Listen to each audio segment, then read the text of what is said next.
Merhaba arkadaşlar. Let's learn some more sentences with the word bad. In Turkish, kötü.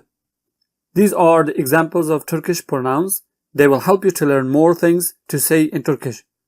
So, without wasting time, let's start today's lesson.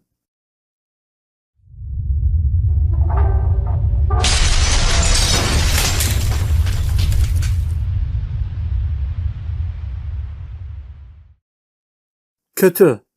Kötü. Kötü. Bad. Ben kötüyüm. Ben kötüyüm. Ben kötüyüm. I am bad. Sen kötüsün. Sen kötüsün.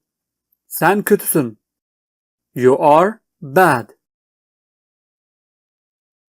O kötü. O kötü. He, she, or it is bad. Biz kötüyüz. Biz kötüyüz. Biz kötüyüz. We are bad. Siz kötüsünüz. Siz kötüsünüz.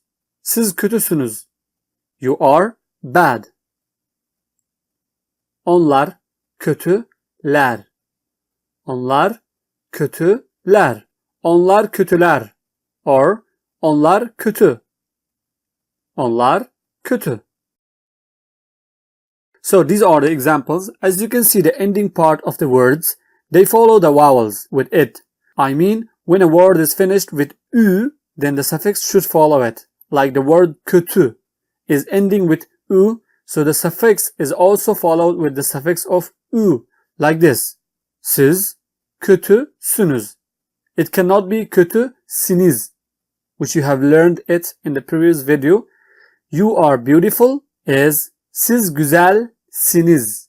There it is siniz, but here it is sünüz. Why?